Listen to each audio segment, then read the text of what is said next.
I'd be remiss if I did not mention what is easily the stupidest story of the day. This is the stupidest story of the day. This is from the wellness section at the Washington Post. So, you may recall that there is a woman who is stupid enough to put a bunch of Gorilla Glue in her hair. This is very stupid. Gorilla Glue is glue, as indicated by the name, Gorilla Glue. Right? It's super glue, essentially. Why would you put that in your hair? Unless you're a dum-dum. Okay, the lady's a dum-dum. As evidenced by the fact that she put glue in her hair. I don't even have to go further than that. You take Gorilla Glue and you spray it in your hair, you ain't getting into Phi Beta Kappa. Hey, how does the Washington Post spin this? Well, it turns out that the lady was black. I had no idea, but apparently she is. This means that the reason she sprayed Gorilla Glue in her hair, I'm not kidding you, the reason she sprayed Gorilla Glue in her hair is because of systemic racism, according to the Washington Post. Which is weird, because I have not seen a massive spate of black people spraying Gorilla Glue into their hair. Only this dumb lady.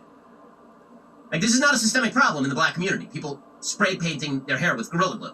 Like, that's not a thing.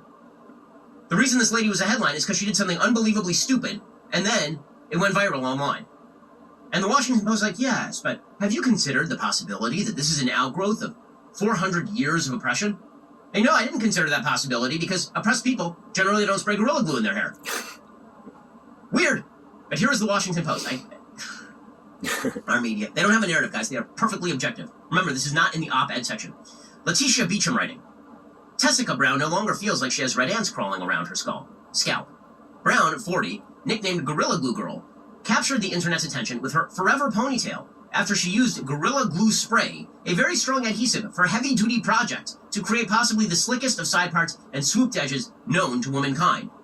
The embarrassing ordeal has left Brown with some missing baby hairs, bald patches that are expected to recover, and a much shorter hairstyle that's nowhere near the amount of inches she had with her month-long braid. Over the next 6 weeks, Brown can't put much else on her scalp except for a concoction created by a Beverly Hills, California-based plastic surgeon who removed the glue from her hair. At this point, I'm scared to put a relaxer on my hair, she told the Washington Post in an interview, adding she has decided to go natural and embrace the naturalness of her hair. Brown saga, says the Washington Post, which first went viral on social media and then became national news, appealed to some black people who still shudder at the thought of a relaxer or the sizzling pain of a hot comb that got too close to skin. Memories that have led many black women to sport their own kinks and curls. Plenty of people ridiculed and got their belly laughs at Brown's misfortune, but there was a sense of community among others, especially black people who sought to shield her from being a spectacle of idiocy.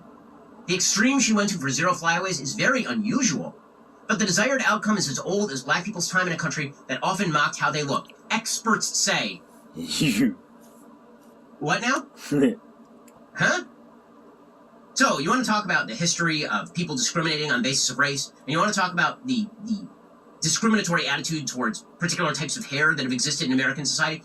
Perfectly fine. If you want to say that this lady is like a perfect example of discrimination on the basis of hair, because she used Gorilla Glue in her hair, again, can't we just say that some people are idiots and do stupid things? Is that possible? Can we do that? Right. Is that ever a possibility? Right. Also, note to the world, there are a lot of very prominent black Americans who are not doing any of these things anymore, which is great. People should be able to wear their hair however they feel like wearing their hair. That's fine.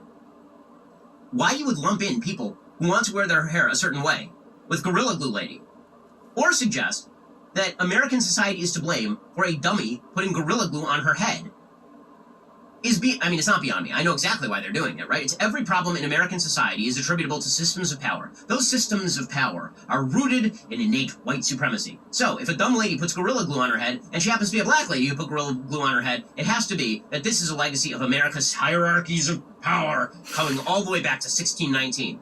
Think piece in the New York Times. This one, at least, is in the Washington Post. The mother of five said she was familiar with Gorilla Glue before her very... That's just funny. That's just funny. In mainstream, this is mainstream. This is what's going on in the world. Somebody fucking retarded enough to use glue in her hair, and they blame that shit on the white man. Fuck you.